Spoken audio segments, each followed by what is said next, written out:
159. 너는 나를 본 고로 믿느냐? 성경 말씀. 요한복음 20장 24절에서 29.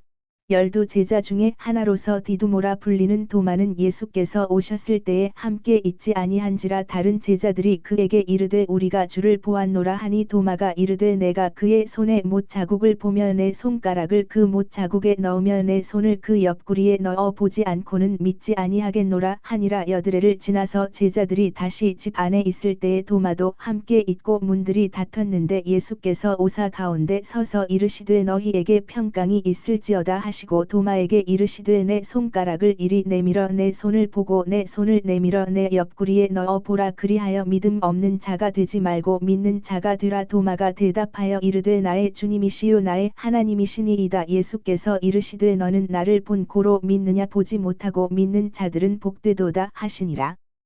PMG 말씀. 7. 부활과 성령 강림 실보. 예수께서 토마와 같이 있는 사도들에게 나타나신다. 예수께서 이렇게 말씀하십니다. 작은 요한 마태복음니아 발도르따의 애칭. 오너라. 내가 너를 내 은총의 밭들 사이로 인도하게. 어린 베냐민처럼 내 손을 내 손에 맞거라. 너는 어린 베냐민에 관한 환상을 보고 몹시 좋아했지? 너와 다른 사람들을 위한 은총이고 선물, 또 선물들이다. 내가 내게 계시하는 것과 말해주는 것 하나하나가 큰 선물이기 때문이다. 너는 이 선물의 가치도 알지 못한다. 영적인 가치를 말하는 것이 아니다. 그것이 내 경우에는 무한하다.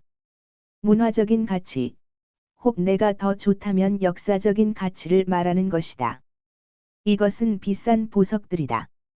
너는 어린아이처럼 그 보석들이 내 손 안에 들어있는 것을 보고 그 갖가지 빛깔 때문에 그것들을 좋아한다. 그러나 너는 그 보석들의 선물과 아름다움과 내 사랑의 증거라는 가치 외에 다른 가치를 붙일 줄을 모른다. 반대로 너보다 더 유식하지만 너보다 덜 사랑받는 다른 사람들은 그 보석들을 걱정스럽게 지켜보고 내 예수가 내게 주는 그 영적인 보석들을 안타까이 내게 청하며 그것들을 내 지식보다 더 큰 지식으로 지켜보고 연구하고 평가하길 바라기 때문에 내가 사랑하는 방식으로 그렇게 되기를 바란다. 그러나 이것이 까다로운 그들에게는 더 어려운 일이다. 단순하고 솔직하고 순수하게 사랑할 줄 아는 것은 어린이들 뿐이다. 내가 아는 것은 사랑하는 것뿐이다. 그러나 나를 위하여 항상 그대로 있어라. 내게 주는 갖가지 빛깔의 보석을 가지고 놀아라. 그리고 그것을 기다리는 사람들에게 너그럽고 기쁘게 주어라. 나는 내 작은 손에 언제나 새 보물을 가득 채워주겠다. 걱정 말아라. 주고 또 주어라. 내 왕은 그의 자녀들을 기쁘게 할 무진장의 금고를 가지고 있다. 그런 다음과 같은 것을 보았습니다. 사도들은 최후의 만찬실에서 과월절 어린 양 고기를 먹은 식탁에 둘러 앉아 있다. 그러나 존경의 뜻으로 가운데 자리, 즉 예수의 자리는 빈 채로 있다. 사도들은 그들을 모아서 당신 뜻대로 그리고 사랑이 시사하는 선택으로 자리를 정해 주시던 분이 안 계시게 된 지금은 다른 자리들에 앉아 있다. 베드로는 아직 자기 자리에 있다. 그러나 요한의 자리에는 지금은 유다 타데오가 있다. 그 다음에는 사도들 중에서 나이가 제일 많은 바르톨로메오가 있고 그 다음에는 요한의 형 야보고가 있는데 바라보는 내 편에서 볼 때의 거의 오른쪽 모서리이다. 야보고의 곁에는 요한이 있지만 식탁의 기장 좁은 쪽에 있다. 다른 쪽으로 베드로 다음에는 마테오가 있고 그 다음에는 토마, 그리고 필립보, 그 다음에는 안드레아, 그 다음에는 유다 타데오의 형 야보고, 그리고 열성당원 시몬이 다른 쪽에 있다. 식탁의 가장 넓은 쪽, 그러니까 베드로의 맞은 편은 비어 있다. 그것은 사도들이 과월절 때보다 의자들을 더 죄어놓고 앉았기 때문이다. 창문들에는 빗장이 질려 있고 문들에도 빗장이 질려 있다. 다만 화구, 둘만이 켜져 있는 등불은 식탁만 희미하게 비출 뿐 넓은 방의 나머지 부분은 그늘이 져 있다. 요한의 등 뒤에는 찬장이 있어서 요한은 동료들이 원하는 검소한 음식을 내주는 임무를 맡고 있다. 그 검소한 음식이란 식탁에 놓여 있는 생선, 그리고 빵과 꿀과 신선한 작은 치즈로 되어 있다. 형이 달라고 하는 치즈를 주려고 식탁 쪽으로 다시 몸을 돌리다가 요한이 주님을 본다. 예수께서는 매우 이상하게 나타나셨다. 모여서 음식을 먹는 사람들의 뒤에 있는 벽은 문 있는 쪽만 빼고는 쭉 이어져 있는데, 그 한가운데가 땅에서 1미터가량 되는 높이의 약하고 인광, 린광, 같은 빛으로 환해졌다. 그 빛은 마치 밤 어두운 데에서만 빛을 발하는 어떤 조각들의 빛과 같은 것이었다. 높이가 약 2미터 되는 그 빛은 벽감처럼 타원형이다. 그 빛 가운데에서 마치 그 빛이 환한 안개로 가려져 있던 뒤에서 앞으로 나오는 것처럼 점점 더 분명하게 예수님이 나타나신다. 내가 설명을 제대로 하는지 모르겠다. 예수의 몸이 두꺼운 벽을 통해서 흘러 들어오는 것 같다. 벽은 갈라지지 않고 단단한 채로 있다. 그래도 몸이 통과한다. 빛이 예수의 몸의 첫 번째 표시로 나타나면서 예수께서 가까이 오시는 것을 알린다. 예수의 몸이 맨 처음에는 가벼운 빛의 선으로 이루어진다. 마치 하늘에 계신 아버지와 천사들을 볼 때와 같이 비물질적이다. 그러다가 차차 물질화되면서 전체적으로 진짜 육체의 모습을 띠게 된다. 영광스럽게 된 당신의 하느님이신 육체의 모습을 묘사하는 데 시간이 많이 걸렸지만 이 일은 몇 초 동안에 일어난 것이다. 예수께서는 부활하실 때와 어머니께 나타나셨을 때와 같이 흰 옷을 입으셨다. 매우 아름다우시고 다정하시며 미소를 띠고 계시다. 양팔은 몸 옆으로 조금 떨어뜨린 채 내리뜨리셨는데 손은 방바닥을 향하고 손바닥은 사도들 쪽으로 향하고 있다. 손의 두 상처는 두 개의 금강석 별같이 보이는데 거기에서는 대단히 강한 빛살이 나온다. 옷에 가려져 있는 발도 보이지 않고 옆구리도 보이지 않는다. 그러나 이 세상 것이 아닌 옷감으로는 숭고한 상처가 가려진 곳에서 빛이 스며 나온다. 처음에는 예수께서 달빛 같은 몸에 지나지 않다가 빛의 윤곽에서 나와 구체화되시며 머리카락과 눈과 피부에 자연적인 빛깔을 띠시게 된다. 요컨대 예수, 하느님이시오 사람이신 예수, 그러나 부활하신 지금은 더 장중하게 되신 예수님이시다. 요한이 예수를 본 것은 예수께서 벌써 이렇게 되신 때였다. 다른 사람은 아무도 발현을 알아차리지 못했었다.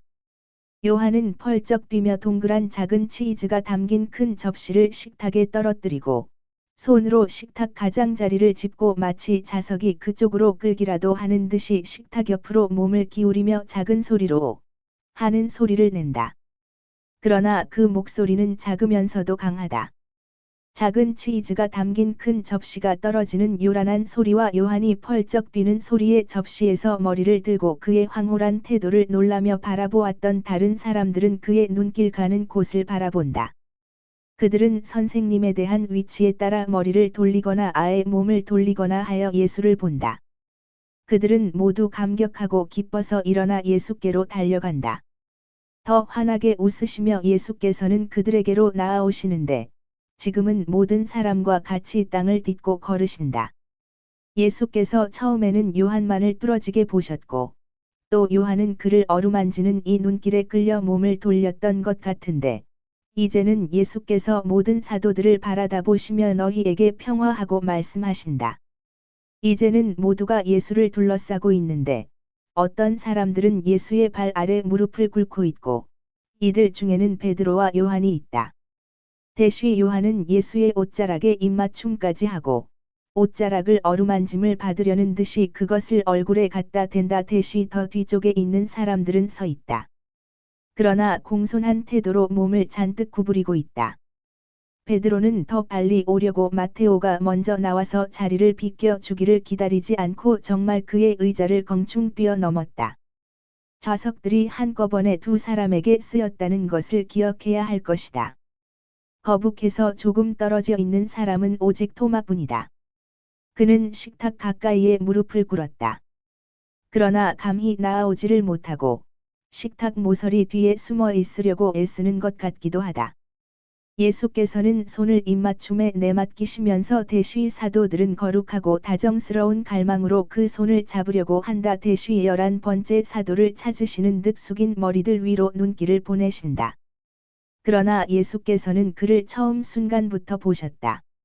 이렇게 하시는 것이 토마에게 용기를 내서 올 시간적 여유를 주시기 위해서이다. 믿지 않은 사람이 그의 불신이 부끄러워서 감히 오지 못하는 것을 보시고 토마야, 이리 오너라 하고 부르신다. 토마는 창피해서 거의 울다시피 하며 고개를 쳐든다. 그러나 감히 오지를 못한다. 그는 다시 고개를 떨어뜨린다. 예수께서는 그에게로 몇 걸음 가셔서 다시 토마야, 이리 오너라 하고 말씀하신다. 예수의 목소리는 첫 번보다 더 명령적이다. 토마는 주저하고 부끄러워하며 일어나 예수께로 간다. 보지 않고는 믿지 않는 사람이 여기 있구나 하고 예수께서 외치신다. 그러나 그 목소리에는 용서하는 미소가 들어있다. 토마는 그것을 알아차리고 용기를 내어 예수를 쳐다보니 정말 미소 짓고 계신 것이 보인다. 그러니까 용기를 내서 더 빨리 온다. 이리 가까이 와서 보아라. 보는 것만으로 충분하지 않으면 내 선생님의 상처에 손가락을 넣어 보아라. 예수께서는 당신 손을 내미시고 옆구리의 넓은 상처를 드러내시려고 가슴을 가린 옷을 벌리셨다. 이제는 상처에서 빛이 나오지 않는다. 예수께서 달빛 무리에서 나오셔서 보통 사람처럼 걷기 시작하신 때부터 상처에서 빛이 나오지 않게 되었고 피 어린 현실 그대로 나타난다. 불규칙적인 두 구멍인데 왼쪽 구멍은 엄지에까지 이르고 손목과 손바닥 아래를 꿰뚫었으며 옆구리 위쪽에는 옆으로 약간 시옷차 형태를 만들어 놓은 긴 상처가 있다. 토마는 떨며 들여다보지만 만지지는 못한다. 입술을 움직이지만 말을 분명히 하지는 못한다. 손을 이리 다오 하고 예수께서 지극히 상냥하게 말씀하신다. 그러면서 사도의 오른손을 잡고 검지를 붙들어 당신의 왼손에 찢어진 곳으로 가져다가 손바닥이 꿰뚫렸다는 것을 느끼게 하시려고 그 손가락을 깊숙이 들여보내신다. 그런 다음 당신 손에서 당신 옆구리로 토마의 손을 가져가신다.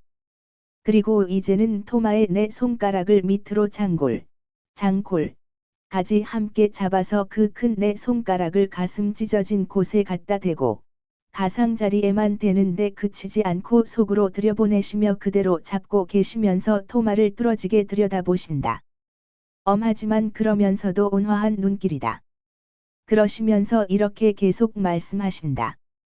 여기에 손가락을 갖다 대고 여러 손가락을 얹어보고 정하고 싶으면 내 옆구리에 내 손까지 넣어보아라. 그리고 믿지 않는 사람으로 잊지 말고 믿는 사람이 되어라. 내가 위에 말한 것을 하시는 동안 예수께서는 이런 말씀을 하셨다. 토마는 대쉬 그가 거의 만지다시피 하는 하느님의 심장 가까이 있는 것으로 그에게 용기가 생겨난 것 같다. 대쉬 마침내 말을 또박또박 할 수 있게 되어 무릎을 꿇으며 양팔을 들고 뉘우침에 눈물을 펑펑 쏟으며 말한다. 제 주님이시고 제 하느님이십니다. 그는 다른 말은 아무 말도 할 줄을 모른다. 예수께서는 그를 용서하신다. 오른손을 그의 머리에 얹으시고 말씀하신다. 토마야, 토마야, 이제는 내가 보았기 때문에 믿는구나. 그러나 보지 않고 나를 믿는 사람들은 행복하다.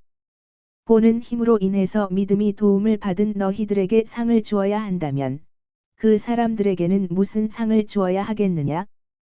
그런 다음 예수께서는 요한을 한 팔로 안으시고 베드로를 한 손으로 잡으시고 식탁으로 가까이 가신다. 예수께서 당신 자리에 앉으신다. 이제는 그들이 과월절 저녁과 같이 앉았다. 그러나 예수께서는 토마에게 요한 다음 자리에 앉으라고 하신다.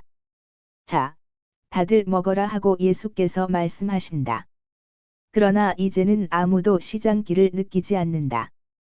그러자 예수께서는 식탁에 흩어져 있는 작은 치즈들을 집어 큰 접시에 다시 모아 놓으시고 그것들을 잘라서 나누어 주시는데 첫 번째 자르신 조각을 바로 토마에게 주신다. 치즈 조각을 빵 한 조각 위에 얹어서 요한의 등 뒤로 해서 건네 주신다. 항아리에 있는 포도주를 잔에 따라서 친구들에게 주시는데 이번에는 베드로에게 제일 먼저 주신다. 그런 다음 봉팡 들을 달라고 하시더니 그것들을 잘라서 우선 한 덩어리를 끈적거리는 노란 꿀보다도 더 달콤한 미소를 지으시면서 요한에게 주신다. 그리고 그 꿀을 사도들을 격려하기 위해 당신도 좀 드신다. 예수께서는 꿀만을 맛보신다. 요한은 늘 하던 몸짓으로 머리를 예수의 어깨에 기대고 예수께서는 머리를 끌어당겨 가슴에 안으신다. 그리고 요한을 안으신 채 말씀하신다. 자, 너희들은 내가 나타날 때에 마음이 어지러워져서는 안 된다.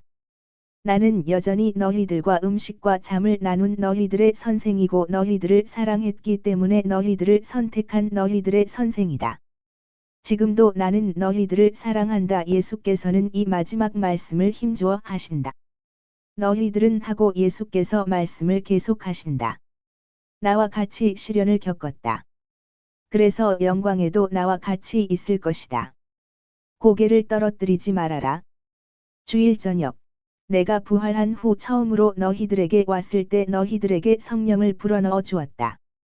그래 여기 없었던 내게도 성령께서 오시기 바란다. 성령은 사랑이시고 사랑은 죄를 없애기 때문에 성령을 불어넣는 것은 물로 세례를 주는 것과 같다는 것을 너희는 모르느냐?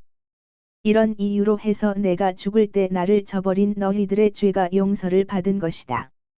이렇게 말씀하시면서 예수께서는 도망치지 않았던 요한의 머리에 입맞춤을 하시니 요한은 기쁨의 눈물을 흘린다. 나는 너희들에게 죄를 사하는 권한을 주었다. 그러나 아무도 자기가 가지지 않은 것은 주지 못한다. 그러므로 너희들은 내가 이 권한을 완전하게 가지고 있다는 것을 확신해야 한다. 나는 그것을 너희들을 위해 쓰는데 죄를 인해 더럽혀져서 너희들에게 오는 사람들을 깨끗하게 하기 위하여는 너희가 아주 깨끗해야 한다. 어떤 사람이 마땅히 단죄받아야 하고 또한 그 자신이 더럽다면 어떻게 판결을 내리고 깨끗하게 할 수가 있겠느냐? 어떤 사람이 만일 그의 눈에 들보를 가지고 있는 마음에는 지옥의 무거운 짐을 가지고 있다면 어떻게 다른 사람을 판단할 수 있겠느냐? 그가 만일 그의 죄 때문에 하느님을 모시고 있지 못하면 어떻게 하느님의 이름으로 내 죄를 사한다고 말할 수 있겠느냐? 자, 사제로서의 너희들의 품위를 곰곰이 생각하여라. 전에는 내가 사람들 가운데 있으면서 판결하고 용서하였다. 이제는 내가 아버지께로 간다. 내 나라로 돌아가는 것이다. 판결하는 권한이 내게는 없어지지 않았다. 그 권한을 아버지께서 내게 주셨기 때문에 완전히 내 손 안에 쥐어져 있다. 그러나 그것은 무서운 심판이다. 왜냐하면 사람이 세상에서 속죄하는 삶으로 용서를 받지 못하게 되었을 때에 그 심판이 행해질 것이기 때문이다. 사람은 누구나 물질적인 죽음으로 그의 육체를 쓸데없게 된 허물처럼 벗어버리고 그의 영을 가지고 내게 올 것이다. 그리고 내가 첫 번째로 그를 심판할 것이다. 그런 다음 온 인류가 하늘 명령으로 다시 입은 육체라는 옷을 입고 다시 와서 두 편으로 갈라질 것이다. 어린 양들은 목자와 함께, 야생 염소들은 그들을 괴롭히는 자와 함께. 그러나 세례의 목욕을 한 다음에 내 이름으로 용서해 줄 사람이 없으면 그들의 목자와 함께 있을 사람이 몇 명이나 되겠느냐? 그렇기 때문에 내가 사제들을 만드는 것이다. 내 피로 구원된 사람들을 구원하기 위하여 내 피는 구원한다. 그러나 사람들은 계속해서 죽음에 떨어지고 또 다시 떨어지고는 한다. 권한을 가진 어떤 사람이 그들을 7번씩 70번하고 또 70번 계속해서 내 피로 씻어 그들의 죽음의 먹이가 되지 않게 해야 한다. 너희들과 너희 후계자들이 그 일을 할 것이다. 이 때문에 나는 너희들의 모든 죄를 사해준다. 그것은 너희들이 볼 필요가 있는데 죄는 영에게서 하느님인 빛을 빼앗아감으로 눈을 멀게 하기 때문이다. 너희들은 이해할 필요가 있는데 죄는 영에게서 하느님인 지능을 빼앗아감으로 어리석게 만들기 때문이다. 너희들은 깨끗하게 할 임무를 가지고 있는데 죄는 영에게서 하느님인 깨끗함을 빼앗아감으로 더럽게 하기 때문이다. 내 이름으로 판결하고 사해주는 너희들의 성직은 위대하다. 너희들을 위하여 빵과 포도주를 축성하고 내 몸과 피가 되게 할 때 너희들은 위대한 일을 초자연적으로 위대하고 숭고한 일을 할 것이다. 그 일을 합당하게 하기 위하여는 너희들이 깨끗해야 한다. 그것은 너희들이 깨끗함 자체인 분을 만질 것이고 하느님의 몸을 먹겠기 때문이다. 너희들은 마음과 정신과 육체와 혀가 깨끗해야 할 것이다. 그것은 너희들이 마음으로 성체를 사랑해야 할 것이고 이 사랑의 독성이 되는 속된 사랑을 섞지 말아야 하겠기 때문이다. 너희 정신이 깨끗해야 하는 것은 너희들이 이 사랑의 신비를 믿고 이해해야 할 터인데 더러운 생각은 믿음과 지능을 죽이기 때문이다. 세상의 지식은 남아있지만 너희 안에 하느님의 지혜는 죽는다. 너희 육체가 깨끗해야 하는 것은 말씀이 사랑의 덕택으로 마리아의 태중에 내려오신 것과 같이 너희 가슴 속에 내려오시겠기 때문이다. 너희들은 육체가 되신 말씀을 받아들이는 가슴이 어떠해야 하는지에 대한 살아있는 본보기를 가지고 있다.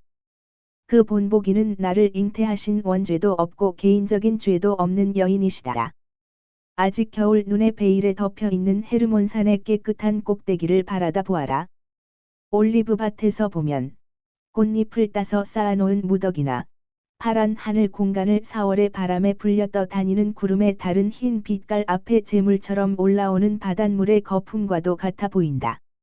지금 향기로운 미소를 머금은 꽃뿌리를 벌리는 백합꽃을 살펴보아라.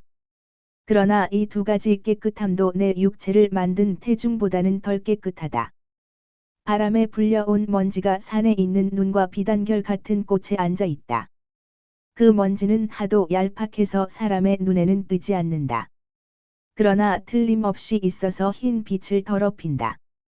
그보다도 왕홀을 장식하기 위하여 가장 순결한 진주를 그것이 생겨난 바다의 조개에서 뜯어낸 것을 들여다보아라. 그 진주는 깊은 바다의 청옥과 같은 물 속에 외따로 떨어진 굴의 진주모빛이 나는 움푹한 곳에서 형성되었으므로 모독하는 어떤 살의 접촉도 모르는 알찬 무지개빛 광채를 내며 완전하다. 그런데도 나를 가졌던 태보다는 덜 깨끗하다. 진주 한가운데에는 작은 모래알이 하나 있다. 대단히 작은 미립자이지만 그래도 역시 땅의 것이다. 그러나 바다의 진주이신 그분에게는 죄가 조금도 없고 죄에 대한 경향도 없다. 그분은 제2위를 세상에서 잉태하기 위하여 삼위일체의 바다에서 생겨난 진주로서 세상의 욕망의 씨가 아니라 영원한 사랑의 불티인 받침점, 지점 대시 지점을 둘러싸고 빽빽하게 이루어졌다. 그 불똥은 그분 안에서 저와 일치하는 것을 발견해서 하느님의 류성의 회오리 바람을 낳았고 이 유성은 지금 하느님의 아들들을 그에게로 즉 샛별인 그리스도 나에게로 부르고 끌어당긴다. 이 더럽혀지지 않은 순결을 너희에게 본보기로 주는 것이다. 그러나 그 후 너희들이 마치 포도주 양조통 곁에 있는 포도 수확인들과 같이 내 피의 바다에 너희 손을 넣어 죄를 범한 불쌍한 사람들의 더럽혀진 령대를 깨끗하게 할 만한 피를 떠낼 때에는 더 큰 죄로 또는 하나가 아닌 여러 죄로 너희들 자신을 더럽히지 않도록 깨끗하게 될 뿐 아니라 완전한 자들이 되어라. 너희들이 하느님의 피를 불경하게 흘리고 만지거나 애덕과 의덕을 어기거나 또는 그 피를 주기를 거절하거나 주기는 주되 그리스도가 했던 것과는 달리 준엄하게 주면 너희들 자신을 더럽히는 것이 될 것이다. 그리스도는 약한 사람들을 자기 마음으로 끌어들이기 위하여 그들에게 친절하게 대했고 약한 사람들을 신뢰로 이끌기 위하여 그들에게는 삼중으로 친절하게 대했다. 그러므로 너희들이 이와 같이 준엄하게 굴면 내 뜻과 내 가르침과 내 정의를 거스르는 것이기 때문에 너희들을 삼중으로 비열하게 더럽히는 것이 될 것이다. 그들은 우상 숭배자인 목자들인데 어떻게 어린 양들에 대해서 그렇게 엄하게 굴 수가 있겠느냐? 내가 시작한 사업을 계속하라고 현세가 존재하는 한 언제까지나 이어질 이 사업을 계속하라고 온 세상의 길로 두루 보내는 지극히 사랑하는 내 벗들아, 내 말을 기억하여라.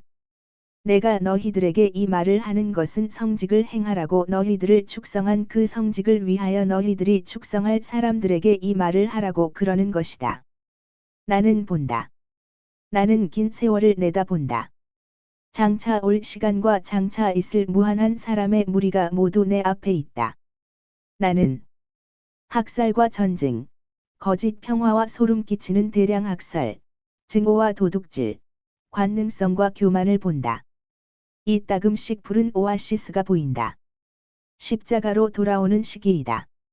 악의 독이 사람들을 분노의 병에 걸리게 한 다음에는 사막의 메마른 모래 가운데 있는 맑은 물을 가리키는 오벨리스크, 아벌리스 방첨탑과 같이 내 십자가가 사랑으로 세워질 것이고, 그 둘레에는 몸에 좋은 물가에 심어진 종려나무가 꽃필 것인데, 그것은 세상의 평화와 선의 한 시기가 있다는 것을 가리킨다. 영들은 마치 사슴과 영양과 같이, 제비와 비둘기와 같이 그들의 고통을 없애고 다시 희망을 갖기 위하여 이 아늑하고 시원하고 영양이 되는 피난소로 달려올 것이다. 그러면 종려나무는 폭풍우와 삼복더위에서 보호해 주기 위해 가지들을 쥘 것이고, 악을 쫓아버리는 표를 가지고 뱀과 야수를 얼씬도 못하게 할 것이다. 나는 사람들을, 또 남자와 여자들, 노인, 어린이, 병사, 학생, 박사, 농부들을 본다. 모두가 그들의 희망과 고통의 짐을 지고 지나간다. 그리고 많은 사람이 비틀거리는 것을 본다. 그것은 고통이 너무 많고 희망은 무거운 짐에서, 너무 무거운 짐에서 제일 먼저 흘러내려가 땅에 부딪혀 부스러졌기 때문이다. 그리고 또 많은 사람이 길가에 넘어지는 것이 보이는데, 그것은 더 힘센 사람들이 때밀기 때문이다. 힘이 더 세거나 짐이 가볍기 때문에 운이 좋은 사람들이 말이다. 그리고 또 지나가는 사람들에게 버림을 받고 짓밟히기까지 하고 그래서 죽어간다고 느끼면서 미워하고 저주하게 되는 많은 사람도 보인다. 불쌍한 자녀들.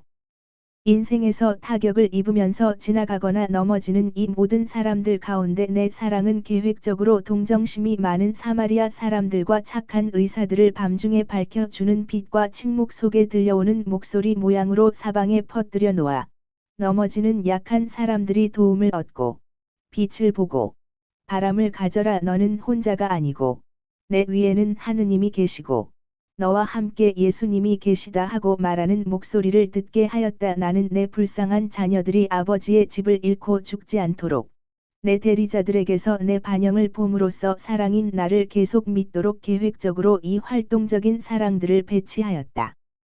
그러나 골고타 언덕에서 뚫렸을 때와 같이 내 심장의 상처에서 피가 흐르게 하는 고통. 아니, 하느님인 내 눈에 무엇이 보이느냐? 지나가는 수많은 군중 가운데 신부가 없는 것이냐? 그렇기 때문에 내 심장에서 피가 흐르는 것이냐? 신학교들이 비었느냐? 도대체 하느님인 내 부름이 이제 사람들의 마음속에 울려 퍼지지 않게 되었단 말이냐? 사람의 마음은 이제 내 부르는 소리를 들을 수 없게 되었단 말이냐? 아니다.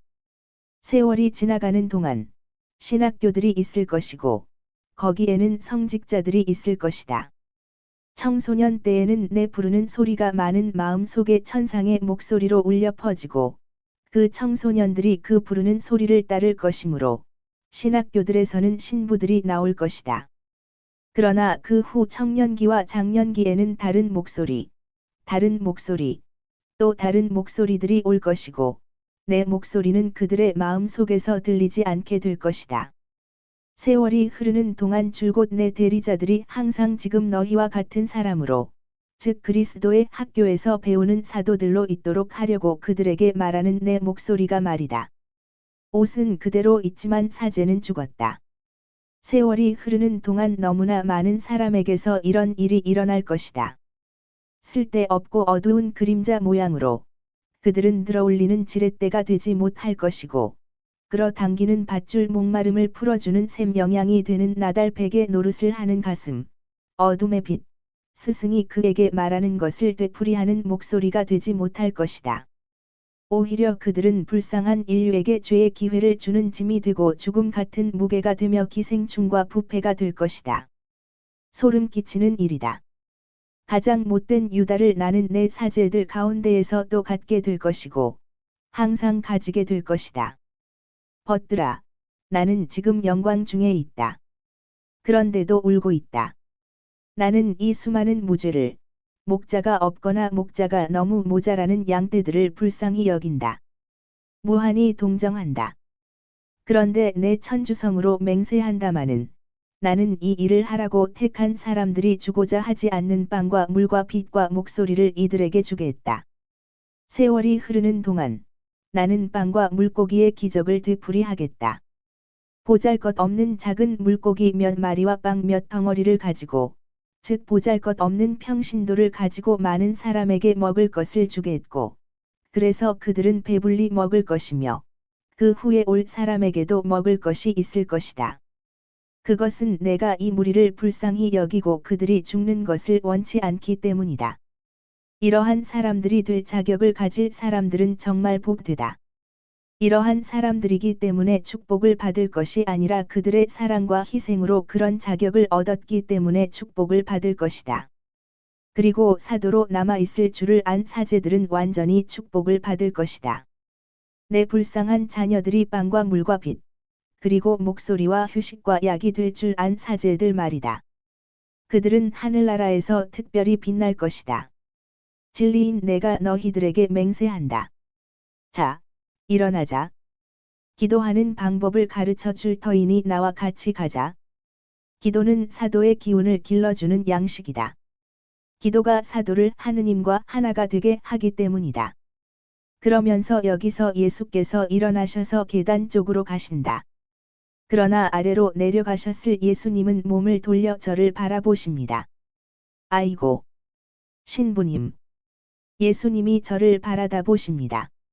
저를 생각하시는 것입니다. 예수님은 당신의 작은 목소리를 찾으십니다. 그리고 당신 벗들과 함께 계셔서 기쁘신데도 저를 잊지는 않으십니다. 예수님은 사도들의 머리 위로 저를 바라다 보시면서 미소를 보내십니다. 예수님은 제게 강복을 주시려고 손을 들고 말씀하십니다. 평화가 너와 함께 있기를. 대쉬 그리고 환상이 끝난다.